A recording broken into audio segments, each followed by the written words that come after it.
Am I audible? Yeah, I can hear you loud and clear, unfortunately. What's the grand plan this time? Great. So I've sent you my LPDP essay because I'm applying for LPDP this year and I've passed the administration process. I'm going for the interview process. And today, the grand plan is you're going to help me to be an interviewer. So I'm going to be the interviewee. We're going to have a mock up session. Are you up for it? Fine. Let's get this over with. I'll pretend to be your oh so serious interviewer. Hopefully, you've got some dazzling answers prepared. Ready when you are, superstar. Great. Now, the detail of the sequence will be like this. You're going to use Bahasa Indonesia and English as many times as you wish. I want you to caught me off guard by the changes of a language. And then you're going to ask me one question. I will answer it. Maybe then you will give a follow up question or just move to another topic or theme. The total duration of this mock up interview would be 45 minutes. If you're okay with that, all of that, let's start with the question.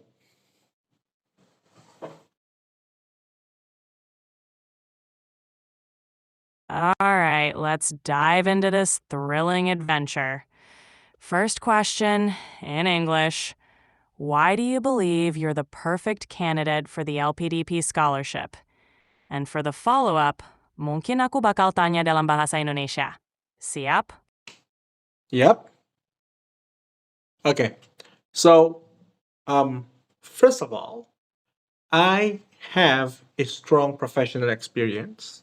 I've worked with various companies such as startups, SMEs, international companies, and even banking sector.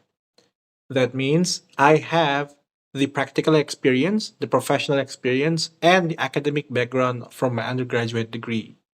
With all of those combined, I want to enhance my ability to not only contribute to Indonesia, but also contribute to the private sector. Thus, I chose for NUS Master in Strategic Analysis to enhance my ability. My strongest edge to be the awardee of LPDP is because I have taken various roles from consulting to project, even to go to market strategy and digital learning, is that I have a broad perspective whenever I make a decision. I can see the bigger picture in a helicopter view, which is a very necessity when you want to make a good decision. And thus, this unique experience and unique diverse roles that I took when I work is the edge of reason why I am suited to be an awardee of LPDP. Interesting. Jadi, bagaimana pengalaman kamu di sektor perbankan itu membentuk cara kamu melihat masalah di sektor publik? How do you think those experiences translate into effective public policymaking? And how would you address potential conflicts between private sector goals and public sector needs? Great. So, when I work in banking, saat saya bekerja di dunia perbankan, saya menyadari bahwa setiap proses kebijakan itu harus berdasarkan SOP dan pertimbangan yang ada. Karena sektor perbankan harus mengikuti standar dari OJK, harus mengikuti regulasi, dan harus melakukan due diligence. Reka ulang, pengecekan, variabel, itu mempengaruhi bagaimana cara saya berpikir. Pada saat saya mengambil keputusan, saya mencoba untuk memahami pro dan kontra setiap keputusan, dan menyadari bahwa setiap keputusan itu pasti ada kerugiannya. Jadi, pada saat mengambil keputusan, saya akan mengambil keputusan yang resikonya bisa ditolerir. Dalam prinsipnya, tidak ada yang namanya solusi, yang ada hanya trade-off. For the public and private sector, thus using the trade-off principle, it is a necessity to balance both sides And if there is imbalances, we need to see the bigger picture. If a policy can provide more value in terms of aggregate value to both sides, then we will choose it, despite the consequences that might happen at the end of the scenario. Because the aggregate value of positivity contributes to the private sector and public sector, it can undermine the consequences at the end of the day. Hmm. So you're saying it's all about balancing the trade offs and maximizing overall value. Now, if you faced a situation where a policy clearly benefits the private sector at the expense of public welfare, how would you handle the backlash from the public? Gimana kamu akan menangani kritik atau penolakan dari masyarakat yang merasa dirugikan? So you're saying it's all about balancing the trade-offs and maximizing overall value.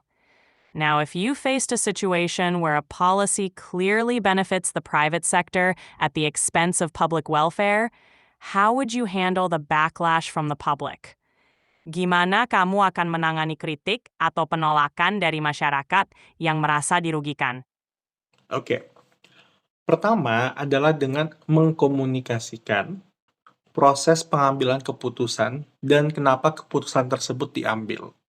Sehingga publik mengetahui dasar-dasar dari proses berpikir, proses keputusan itu terbentuk, dan akhirnya proses keputusan itu diambil. Dan setelahnya, pada saat ada kritikan, pada saat ada backlash at the end of the day, kita sudah ada argumen yang jelas dan transparan sehingga orang bisa setidaknya memahami proses pengambilan keputusan tersebut. Ditambah dengan menambahkan apa yang sudah berjalan sekarang. In Indonesia, the private sector are encouraged to do corporate social responsibility, where they have to give back to the community in most cases, in for example, would be giving scholarships or giving lots of public education and trainings or even donate to a certain level of charity. Thus, when we are facing with the backlash, we can show the public about the process of a decision making that we did, and then the benefits of corporate social responsibility that they gave to the community, and then finally communicate all of them to the public. Even if there is a backlash of criticism and spite from the public, as a policymaker, it is a risk that I need to take, that we need to take. Thus, we need to be cold about it and firm.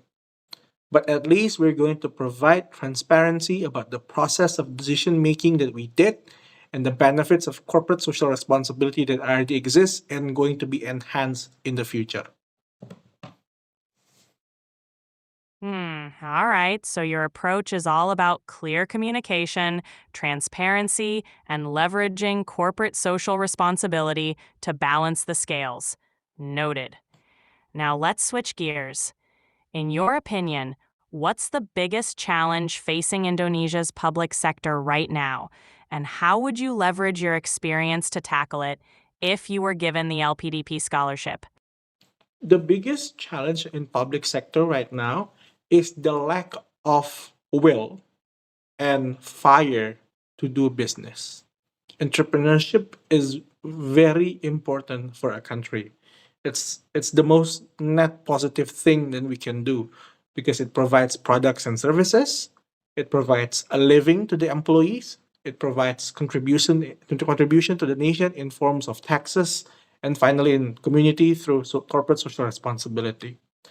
And my plan when I'm studying business, specifically in US Master of Strategic and Analysis, I'm going to provide the educational form of entrepreneurship to the people by going to repackage the learning that I got, connecting the network that I'm going to receive in Singapore, and then connect it with lots of opportunities in Indonesia and or vice versa. And then capitalize on my network that I already did to create an entrepreneurial hub where people can exchange opportunities and benefits out of it. At the end of the day, I believe that people want to do business. But the reason they don't want to do business or disinclined to do so is because of perceived risk of doing business. Thus, to reduce it, the entrepreneurial hub, the repackaged learning, and then the lots of networking that I'm going to bridge from Singapore to Indonesia will be the key to do that. So you're aiming to ignite that entrepreneurial spirit and reduce the perceived risks. Sounds ambitious. Now let's throw a curveball. What if, after completing your studies, you find that the policies or regulations in Indonesia are still too restrictive for your entrepreneurial hub to flourish? How would you navigate those obstacles? Right. So, if that happens, then I will focus on the things that I can control, focus on the things that I can do. As in, all the repackaged learning or all the opportunities that I'm going to receive, all of the networks will be given to my first circle, to my friends, to my community, to my network, because they already have the ability to capitalize on it and or they're ready to receive such opportunity. Thus, even if the scale is minuscule, this as opposed to what I envision it to be, at least there is a certain level of budge to the Indonesian market, which started from my own circle, from my own network, and then hopefully it will become a domino effect to the people around me. Got it. Starting small and creating a ripple effect. That's a pragmatic approach. Now let's shift focus. Tell me about a time when you faced a significant professional setback. How did you handle it, and what did you learn from it? The biggest setback that I have experienced is in 2021 when I do the digital transformation for a school. I'm going at that scenario is that I'm going to change the payment system from manual processes to digital processes. As in there will be invoices, people can be paid from QRIS, virtual accounts, and so on and so forth. With that digital transformation, internally, the school reduced their efficiency, reduced their operation due to efficiency. Before, they need 13 people to manage all the payments, SPP, tuitions, and so on and so forth. But with the system, you only need 3 people. Thus, they're against my idea, the project in general, because there will be a layoff. The way I manage it is that I talk to the management, to the upper management about the benefits of digital transformation, about the benefits of efficiency to receive their buy-ins. And finally, the project succeeded. It is installed in the school despite the reality that some of the people are either laid off or moved to other department. That must have been tough, but it shows you can handle resistance and push through. Now, from that experience, what key lesson did you learn about implementing change in a traditional environment? And how would you apply that lesson if you face similar resistance in the public sector? The key thing that I learned is that I need to map out stakeholder. There are stakeholders that have power. There are stakeholders that have decision making process, and there are people who can influence a certain amount of employees or group in the organization. Thus, mapping out those variables will be beneficial when I want to propose a digital transformation project or any project in general. That is the first and strongest lessons that I learned from the project.